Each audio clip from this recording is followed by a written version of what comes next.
Hi, everybody. Hope you're having a great day. Welcome back to HR Are You Listening? This is your host, Marta Fernandez, an HR generalist. And today we have an amazing guest. I met her. I've been following her in LinkedIn. She has amazing content that you definitely have to check it out. With no further ado, let me introduce you guys to Amy Purciarele. Hi, Amy. Hi. Glad to be here. How are you? I'm wonderful. How are you on this beautiful Monday? So far, so good. Granted, technical issues, as you know earlier, I've been struggling, but I cannot complain, especially having you here and talking to you. It just made my day better. Thank you. I appreciate that. Yeah. I want to say before we start, guys, I've been following Amy, and I said this to her earlier before we having the recording session, that I've been seeing her quality of content that she provides. And I just want you guys to know that this is a person that has a lot of wisdom, a lot of knowledge, and it's someone that you definitely want to look into. She is doing a lot of work, not only for the HR professional world, but also for, business owners and anybody that needs assistance. But let me not introduce her. Let her introduce herself.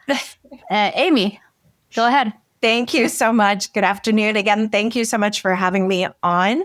Super excited. So Amy Purciarele with Purciarele Group. We're an HR consultancy, sort of fractional HR, but we also help career seekers with LinkedIn optimization, resumes, all of that.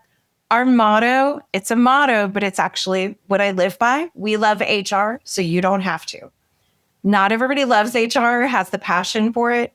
I've been in this field for over 30 years. Love it still to this day. So I'm super excited to chat with you. Awesome. You guys, it's not only me that loves HR. There's actually people like this profession and 30 plus years of experience, guys. That says a lot. I mean, it's an honor. Today, you're going to be talking about the topics of between leadership, career growth, and reinvention, which I'm super excited because these are topics that we talk about it very lightly, very superficial. So I'm really excited to hear you out, hear your story. So if you could share us a little bit your story, go ahead. Absolutely. So I'm going to start with the reinvention. I was in corporate HR for about 30 years, and it was time to make a change. Corporate HR is great, but I wanted to help small business owners and career seekers.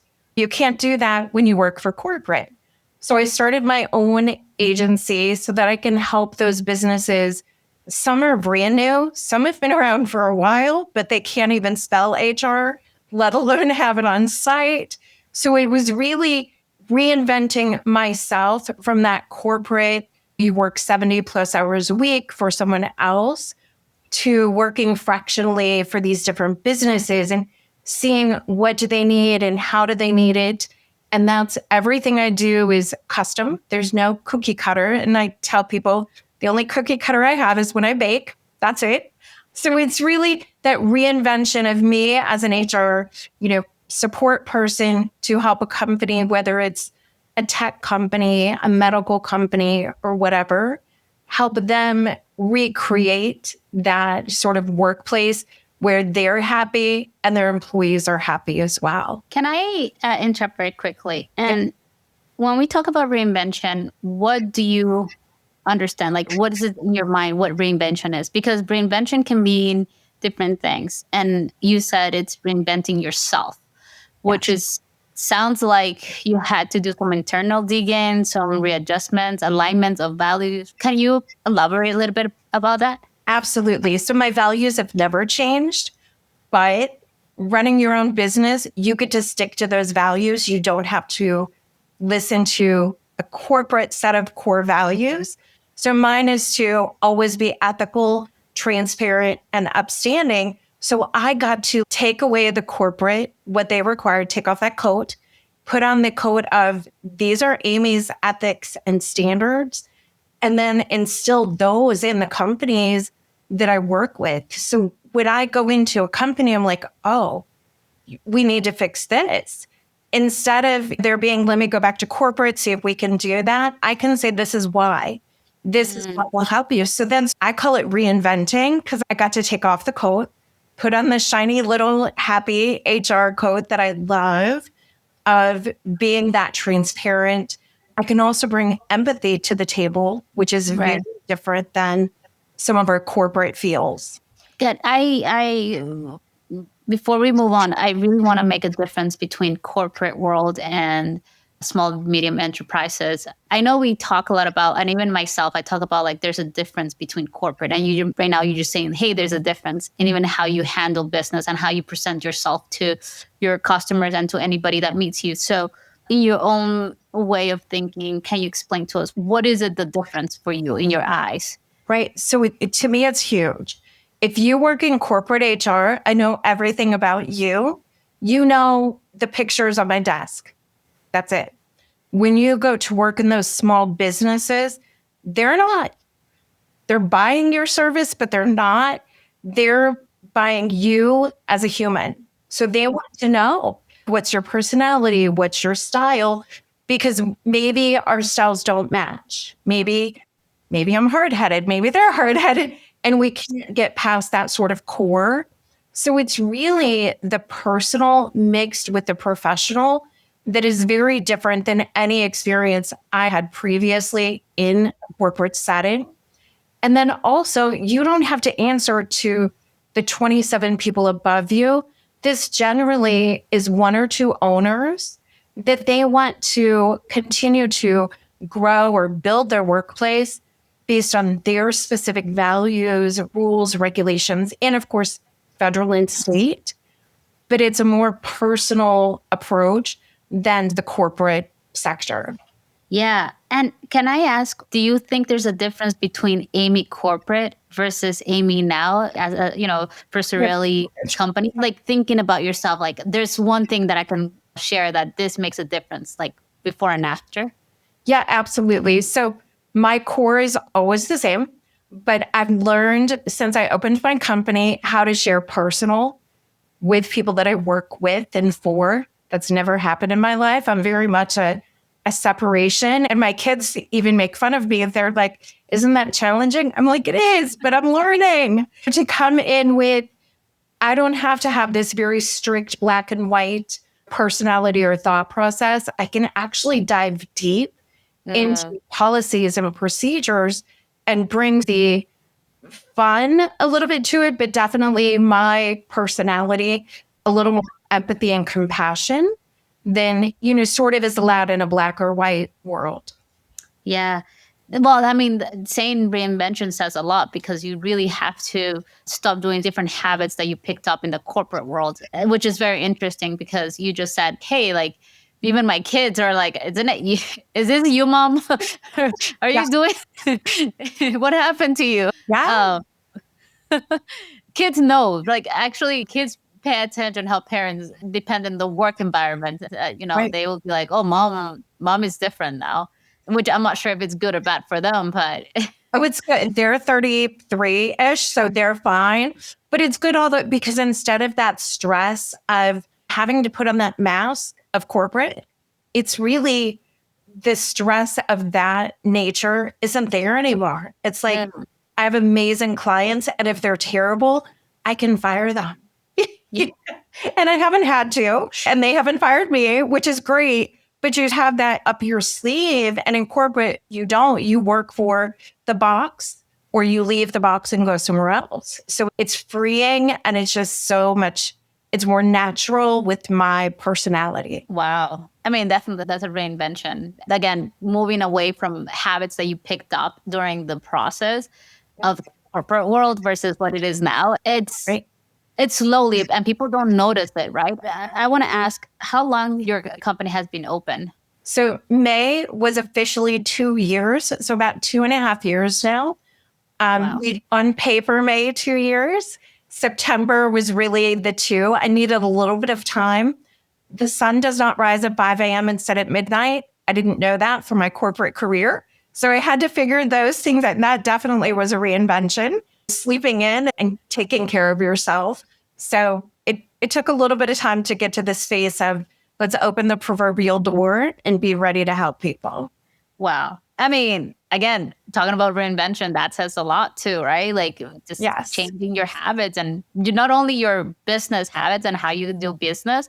I always say there's a good way to do business and there's a bad way to do business. And you could be human and you could be empathetic and compassionate when doing business. You don't have to be, put that mask, like you say, and Yeah. be frozen and be distant. And there's ways to go about it. Yes. Okay, so keep going. You're sorry. No, that's like really, that's the whole, it was me as a human transferring from this 70 plus work week to working for myself. I work way less, which is usually backwards. When you start your own company, usually you work way more, but it's been less work and more beneficial, happy challenges, good parts of it. So that transformation has just brought me sort of full circle back to I've always loved what I do, but now I love it even more because I'm in control more than anything. And when we talk about leadership, because we mentioned about topic leadership, how do you think your leadership has evolved? So in corporate world, when we talk about leadership, it has to do also with the title that you are in. So, the more you grow in the corporate, then the more leader roles you have, which in my ways of thinking, that is not necessarily true because you could be a leader in a lower level role. And so talk to me about that topic, leadership. How does reinvention comes with leadership? Yes. So in 30 plus years, my leadership has absolutely changed from, first starting out and not knowing anything to the huge part of my career was in government. Very different sort of leadership style because it is very check the box, stay within the confines. Then I worked for a railroad for about 8 years, which you were in front of hundreds of different people, different levels, out in the field, different education levels for individuals as well. So my leadership, I've always tried to sort of mesh with the individuals I'm working with. Always led with sort of the servant style. So if I ask you to do something, I will dig a ditch with you. If I can talk to you and dig a hole in the ground while I talk to you, let's do that. I have hard hat. I have my safety boots, all those things. And when I would actually, stand beside workers to do that. So to me, leadership has to come from within. You have to have that empathy, compassion. You can't always show it. Like I can't maybe cry with you because then we would both just cry for a week straight. And I can't cry because I have to terminate you because you went through the steps. But it's really just being a human being and getting on that level. So I tell people, we all speak our own language. Doesn't matter who you are, where you come from. So let me figure out your language so I can lead you appropriately. I love when people make mistakes. Anybody that's worked with me, I tell them, please make mistakes. That's how we learn, grow, and move forward. And people look at me like I've lost it. And I'm like, but it's true. If I make a mistake and you teach me, then I probably won't make that mistake again. I'm going to learn. And then I'm comfortable to say, oh no, I made a mistake. Can I tell you about it? So it's really leading with empathy, foresight, and heart. Yeah. I want to touch something that you said about mistakes and inviting people to call you out on your mistakes. Yes. I have always seen, and no matter what company you are in, whether small or big, people have issues calling out their bosses' mistakes. Yeah. And also, some bosses have issues when people call out their mistakes. But I've learned the importance of someone telling me my mistakes. There's no way a leader can grow or be better if they are not aware of what they're doing. So just because you perceive yourself as a good leader doesn't mean that you're a good leader. Just because you perceive yourself as a good communicator doesn't mean necessarily that you're a good communicator. Right. And how you said, like, trying to meet your clients with compassion, but also with curiosity. Teach me what is it that you need from me, or teach me how you communicate, because that's the best way for me to help you out. And that's very beautiful. I want to say that's very vulnerable for you even to say that. I don't think a lot of people even say that at all. Yeah. it's a thing. And Absolutely. so, huh? Absolutely. It is a thing. Yes. Yeah. And looking back, I think I didn't necessarily understood why you chose to leave the corporate. I know, like you said, like you wanted because you saw an opportunity. I feel like you got the sense like there's more that I can do than in a corporate world. But is there any reason for you to move, or an incident, or like it was like, oh, let me do this. This is my moment. I don't know. I'm just asking. No, it's okay. It's a funny story. My sons, who at the time, so they were maybe 31, they're like, how many hours do you work a week? I'm like, 70. I don't know. Well, and you travel 75% of, yeah, I'm okay. And then they're like, well, what do the other people work?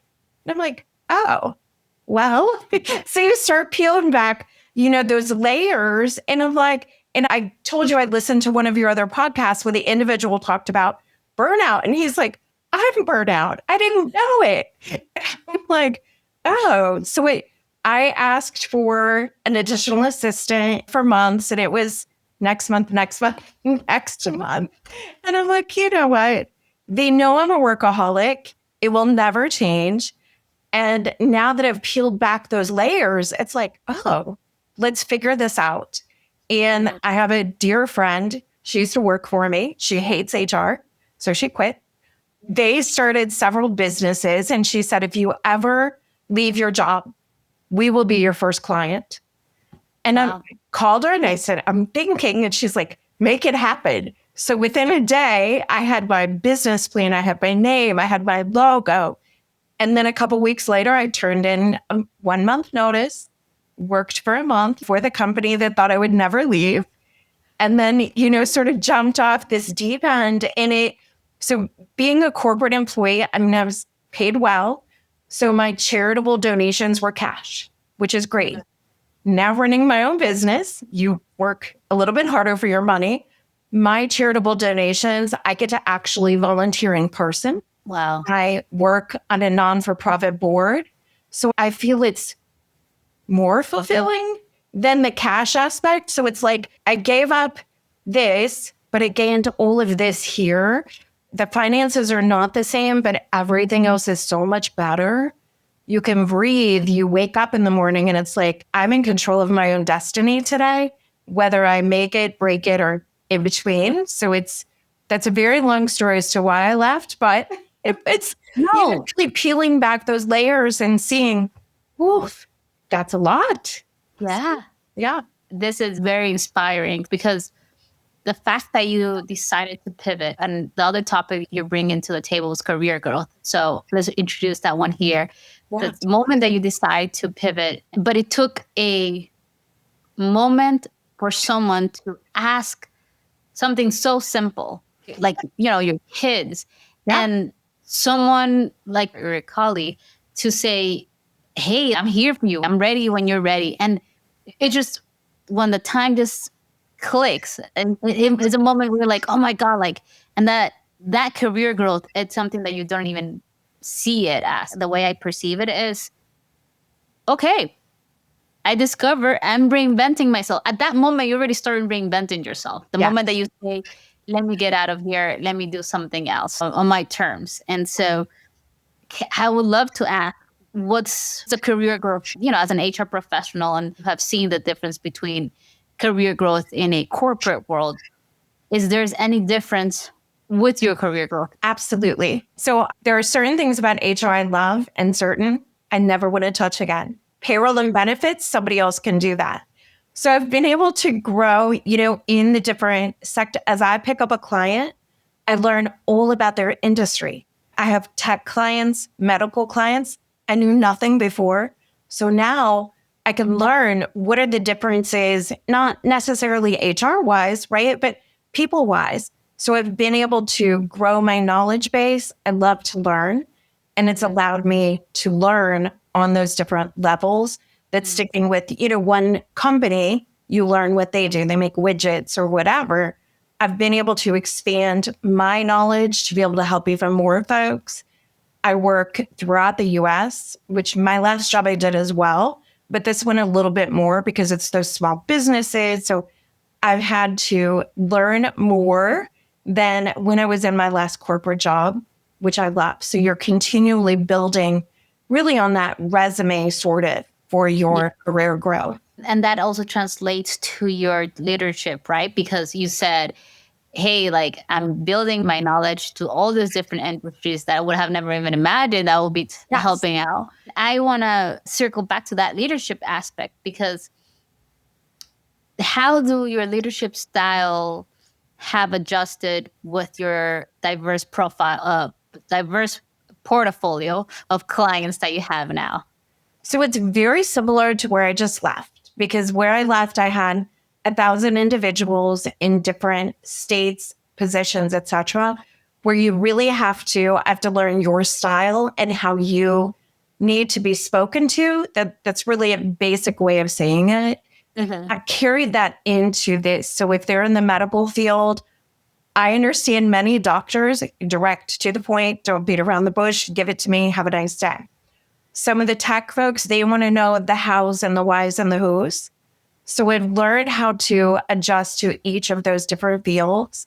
And then as I learn my client, this is what they prefer. So we're going to make it exactly what they want. I've never been a sugarcoat or beat around the bush, but some people need it broken down and some people just spit it at me and we're done.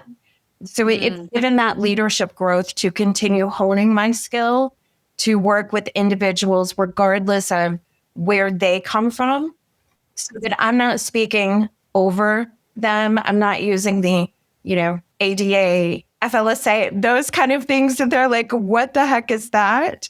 So it's just continued to let me grow really my leadership skills throughout. Wow.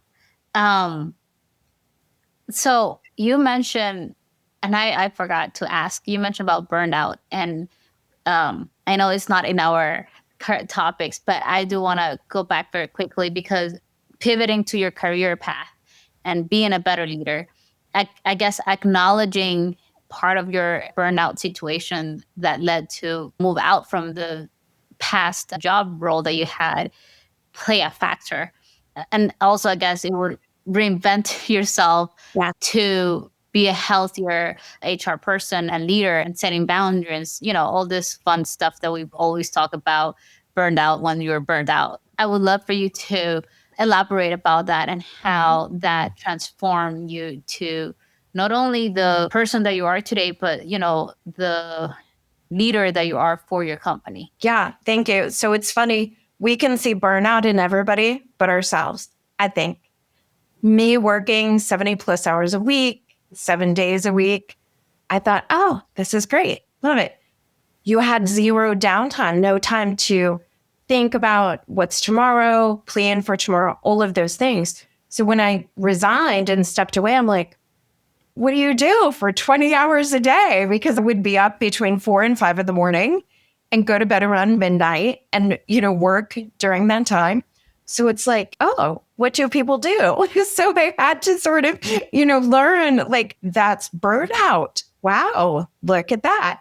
And, learn how to self-reflect to make sure that I don't put myself in that same position again, where I block out my calendar now for times when it's going to have a busy week. Let me block it an hour. Maybe I want to watch Judge Judy. Maybe I want to take a walk, things like that. It's put into perspective, really being a healthy human being from A to Z of take care of you, then you can take care of everybody else. Because the burnout, again, I don't think we see it when we're in the middle of it, but you either leave or you crash. And thankfully, I left before a crash could happen.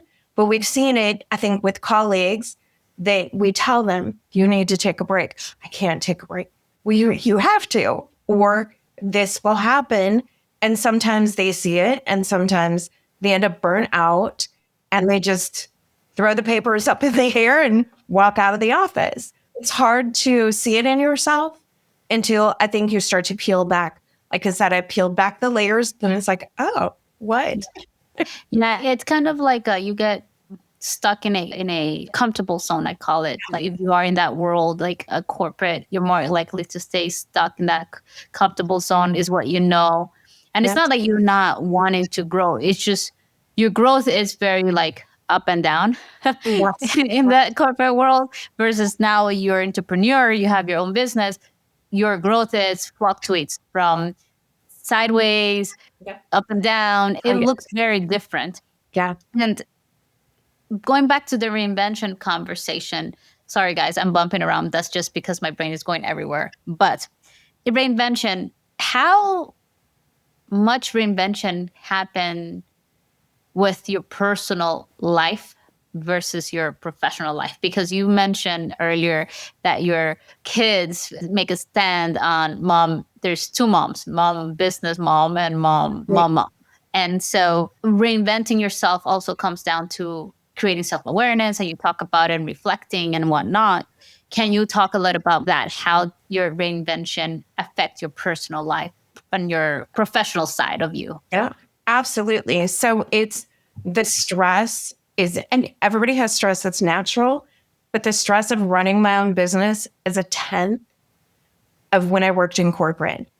Because in corporate, I had to feed their beast on their schedule the way they wanted it. So doing this on my own, the stress levels have come down. I'm not worried about things that nobody needs to worry about because there's more time to just take care of yourself, reflect. If I want to take a long weekend, I take a long weekend and just go do whatever instead of thinking, I can't do that because of this and this. So I'm a much more relaxed individual, personally and professionally, because the mindset really is, I make it or break it by my own hand. And I know myself. So that's okay. I haven't fired myself, which is great. I speak highly of myself daily. So that's great. It's really just refinding who you are as a human being and appreciating. If I make a mistake, I'll be like, here's the mistake I made. I tell myself and I move forward. If I did something great, I'm like, woohoo, look at that. And I move forward. So it's allowing me to be like a vulnerable human being that I didn't have time for or make time for when I worked so many hours for someone else. Yeah. And you know what? So in the HR profession world in general, there is a not reading a rule or understanding that you want to separate yourself with yourself and your emotions with the work. Because when you deal with employee investigations or you deal with terminations or more stressful situations, we HR people tend to detach ourselves, not because we don't want to feel the pain for others, but rather because it's our own coping mechanism to protect ourselves. Yeah. And so in that realm, how do you, because you talk about part of your company and your career, its shift is to personalize things, getting to people to get to know them better. How did that affect how you perceive HR and how you deal with your work daily when you start bringing more personalized relationship? You're now doing more interpersonal relationship business versus transactional business because corporate is more transactional than interpersonal. I feel that that is tied to your leadership skills and who you are as an HR professional, right? Yeah. It's very different. I have a client local that her employees hug me when I come in. And it's like, hold on a minute. You're hugging the HR lady. Wait a minute. But they know I'm here to listen to them. I can't fix everything, but come talk to me. And I still separate pretty well because there are times when we may need to terminate somebody. But with that, I work directly with that business owner to do it empathetically, politely, cleanly. So that person leaving, they're not confused as to why they're being walked out. It's clear. We've done everything we can. I just had to release somebody last week. As they're walking out, they thanked me and said, I listened to them. And I'm like, oh, you're welcome. I mean, I always listen, but I can't fix, if you can't show up to work on time or whatever, I actually have no empathy for that. But if you can't figure out the job or those things, I do have empathy and we work. So instead of like in corporate where you have these sections, right? Like you showed up late twice, you're fired. Well, why are you late? What can we do to help you? Or You didn't figure out how to make these metrics. You're fired. Well, what can we do to help you? Let's reinvent or build. So it's really bringing that sort of servant and empathetic style into the workplace. There's still harsh realities with it because at the end of the day, I am HR and I'm there to protect the company and the employee, even though a lot of people think HR just protects the company. That's not the way I run. I want both of them to be protected and as happy as they can be. So at the end of the day, the manager, the owner may make that final decision to separate, but I come in to help buffer that separation to make it as clean and transparent as possible instead of just, here's a sheet of paper, have a nice day. We actually talk through things. Yeah. And I like that you just mentioned, not because I'm a sucker for HR and I love HR, but I love that you make a statement about HR. It's for all stakeholders, meaning it's for employees and for employers. And I appreciate that because I am someone who's highly advocates this idea. My duties, my service is for everybody. It's not only for the company that pays me, it's also for the employees. If you want to make it very transactional, not looking at an interpersonal relationship, HR, the best that they can do for you to succeed is to ensure that your human capital, sounds very HR world, really, I'm so sorry, people. But if you want to make your human capital assets maximize your profits and investments, you need to take care of them. That's your competitive advantage. And I know that went down to business oriented, but this is something that I want to say because Amy, you are bringing such a valuable thought right there. And I want to let people understand that is super important. Yeah. Amy is someone who has been in the other side, who's been working for a corporate, and she's said it very clear. It's very black and white, and her services, not only because she understands what it means, the work that she's doing, but also because what it needs to be done, changing how the dynamics are with HR. And so my last question in this story is your career growth. So can you elaborate a bit more about how you experienced your career growth as an HR professional now that you have your own business? And how do you go about when you feel as though you're not evolving? There's sometimes when business or when yourself as an HR leader, you feel like, I'm not learning anything new. How do you go about that? Yeah, that's a great question because I love to learn. So I actually follow certain people on LinkedIn where they talk about lawsuits. And I'm like, oh, let me go learn more about this and why that happened. So then I can grow my knowledge base, but I can also educate my clients. If you look at this $45 million lawsuit because their HR did the wrong thing, had they done this, this, and this. So that helps me continue to learn and grow. And I hope over the next 10 years of having my company that I can continue to, grow our client base, which in turn grows my knowledge base, my education, bring more people into the company, which then helps me with internal leadership. But that external leadership continues to grow as well because my clients, they call me. They're highly educated individuals. They call me and say, Bob did this, Sue did that. What do I do? And I'm like, oh, hold on. Let me put on the leadership hat. Let me, walk you through this. It's continual evolving. And I think we have to want to make those evolutionary changes. We could stay stagnant. We could say, this is our niche and we'll never step outside of that box. And that's perfect if that works for you. I love that continual growth, learning about everything so that I can help not only my clients, but other people. If I hear somebody say something and I'm like, oh, hold on a minute. Did you hear about this?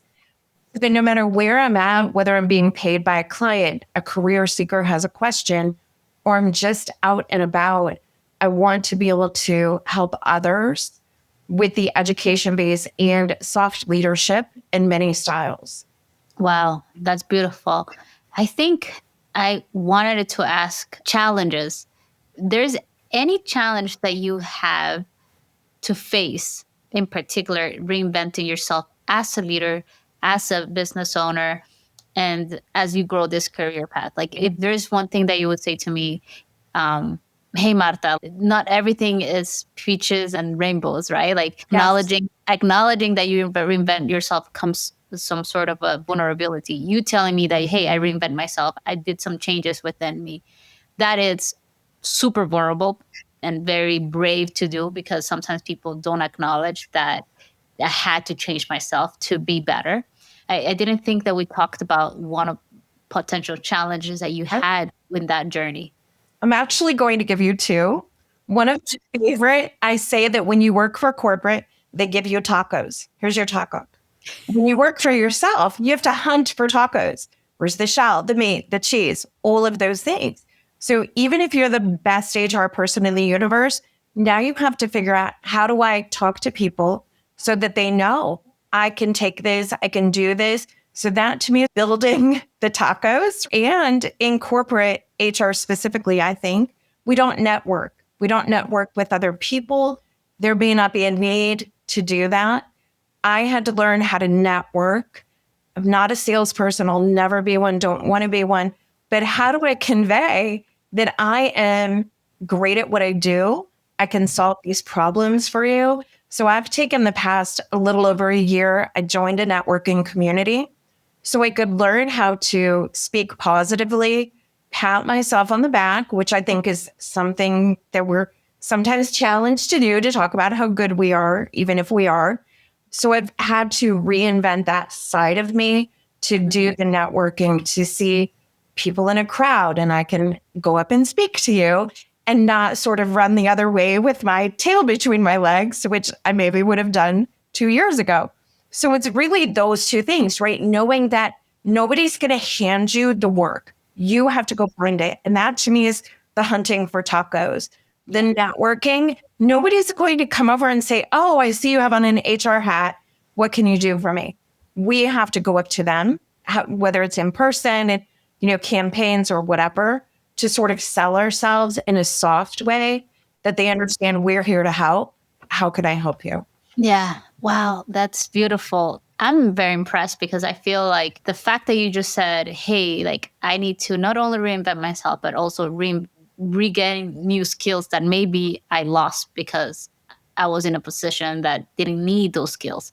Now you're going back to those skills that you maybe thought about it once, but you didn't need them. It says of who you are as a person.